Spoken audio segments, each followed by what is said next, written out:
तुम घूस किस लिए लेते हो? नौकरी करते हो, घूस क्यों लेते हो? करप्शन क्यों है? बच्चे का एडमिशन डीएवी में हो जाए, डीपीएस में हो जाए, इसके लिए हमें पैसे की जरूरत पड़ती है। तुम घूस क्यों लेते हो?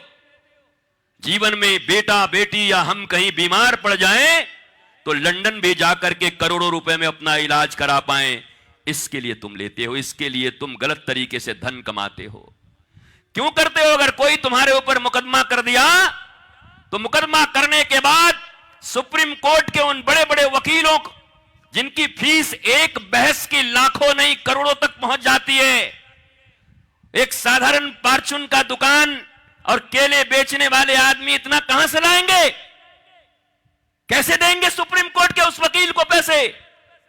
और वो तो ऐसे वकील हैं कि उनको तुम्हारे सामने खड़ा कर दिया जाए, तुम कितने भी सच्चे रहोगे, फिर वो जब तर्क करेंगे तुम्हारे फुटहा छाप वकील से, जो बेचारे के पास धन ज्यादा नहीं है और गरीबी में पढ़ के आए हैं, क्या वो उनसे जीत पाएंगे? क्या उनसे तर्क कर पाएंगे? क्या उन चीजों को साबित कर पाएंगे?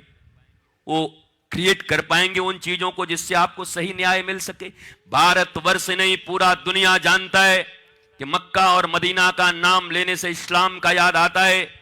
वहां जहां आप जाते हो, पोप जहां रहते हैं, वेटिकन सिटी का नाम लेने से पोप और क्रिश्चियन धर्म का याद आता है। वैसे ही भारतवर्ष नहीं, पूरी दुनिया के लोग जानते हैं कि अयोध्या, मथुरा और काशी का नाम लेने से सनातन और हिंदू का नाम आता है, राम, कृष्ण और शिव का नाम आता है। वो भी तुमको 492 साल के बाद मिलता है। 492 साल लग जाते हैं तुमको साबित करने में कि राम जी अयोध्या में जन्म लिए, राम ने अयोध्या में प्रकट लिया। और अभी भी शिव जी हो या हमारी कृष्ण जन्मभूमि हो, हम जहां मथुरा से आते हैं, अभी भी हम साबित नहीं कर पाए। ये तुम्हारी न्यायिक व्यवस्था है। पुलिसिंग व्यवस्था तुम्हारे पास 1861 का है। अंग्रेजों ने इस व्यवस्था को लाई थी भारतीयों के ऊपर अत्याचार करने के लिए।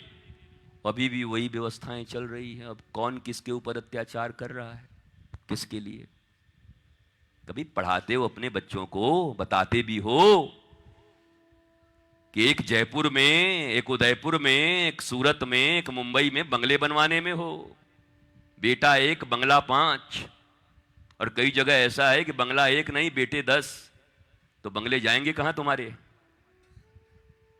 नहीं, ठोक रहे हो ना बंगले हर शहर में। किनके लिए, किनके लिए बना रहे हो? एक आदमी के लिए एक घर जहां तुम रहते हो, इट्स एनफ। तो तुम तो भारत का भी नाम लेते हो, भारत माता की जय भी कर लेते हो, सब कुछ बोल लेते हो, और उसके बाद जिंदगी तुम्हारी वही चल रही घिसी पिटी। तो ऐसे तो सनातन नहीं बचेगा। ऐसे तो तुम्हारे रटने से कुछ बचने वाला है नहीं। हमें तो अलग होना पड़ेगा लोगों से।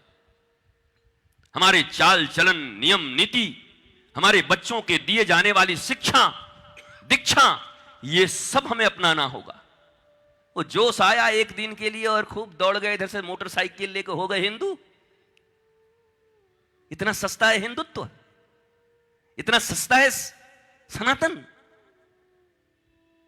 और एक बात और है, रामराज्य की स्थापना की कोशिश करो।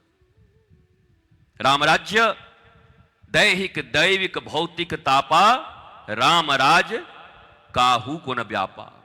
हिंदू राष्ट्र ठीक है, पर हिंदू तो रावण भी था,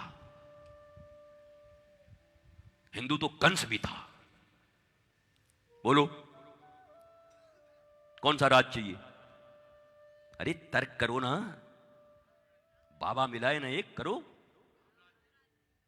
राम राज्य, वो राम राज्य जहां सबरी हो, जहां निषाद राज गुह हो, जहां ये कास्ट क्रीड के फैक्टर न हो, बल्कि केवल एक ही हो, जाति पाति पूछे नहीं कोई, हरि के भजे सो हरि के होई।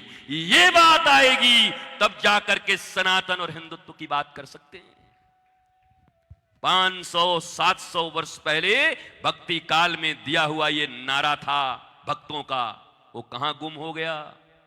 बोलो, अब वो नारे नहीं हैं।